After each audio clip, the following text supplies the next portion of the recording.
Less than 0.5% of the world's population live in the Nordic countries. Still, the region combined comprises the 12th largest economy in the world. Over the last 30 years, population has grown by almost 20%, 1/3 from natural increase, 2/3 due to immigration. Fertility rates are decreasing and are now at an all-time low in Norway, Finland and Iceland. Since life expectancy increases, the Nordic populations are getting older.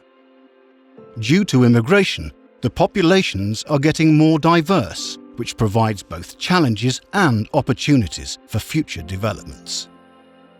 The Nordic populations are among the most mobile people in the world, with 13 to 16% changing residence every year within each country. This mobility also contributes to a high degree of urbanization that brings planning challenges in both shrinking and growing regions. What will happen with the workforce in the Nordic region? The working age population is expected to increase in the Nordic region in general, but decrease in rural areas. 2/3 of all municipalities will have a shrinking labour force over the next 20 years. Overall, total population is expected to increase 8% by 2040, while the working age population only increases 1.5%, causing increased old age dependency. At the same time, calculations suggest that up to 1/3 of Nordic jobs could be automated in a decade or two. This mainly affects jobs in rural areas, and jobs in the private sector are more likely to be automated than jobs in the public sector. Still, the number of jobs in the bio and circular economy has gone up by 5 to 15% in the last decade, and many rural areas stand to gain jobs in this sector. Overall, the Nordic countries perform better than the EU average, with a Nordic employment rate at nearly 80% compared to 68% for EU 28. Households in the Nordic countries are among the wealthiest in the world. Still, there are differences both between and within countries. The Nordic countries have small wage gaps with an income inequality below OECD average. However, income inequality is increasing in the majority of municipalities across the Nordic region. Inequalities increased at a faster pace than the OECD average in Denmark and Sweden, but remained at similar levels in Finland and Norway, while narrowing in Iceland. In fact, Sweden has had the biggest growth in inequality over the last decades in the Nordics.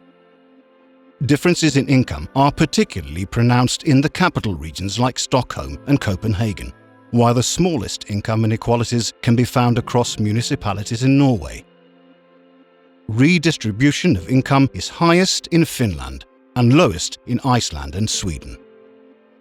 If you look ahead, the Nordics are among the most innovative in Europe, which points towards positive potential for future economic growth.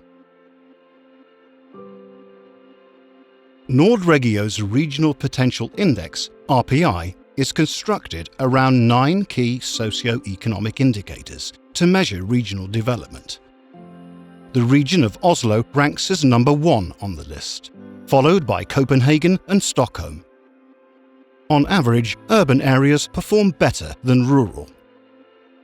Due to a dynamic labour force, Iceland and the Faroe Islands are improving their ranking from 2017, while weaker GDP and R&D investments in Norway causes lower ranking for most Norwegian regions.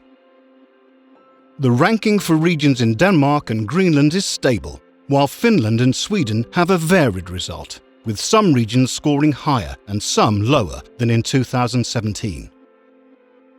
Improvements are primarily to be found in rural regions. The Icelandic region of Østerland, for instance, jumped 12 places. But at the same time, Blekinge in Sweden dropped the furthest in the rankings with 11 places, as a result of weaker labour and economic factors in comparison to other Nordic regions.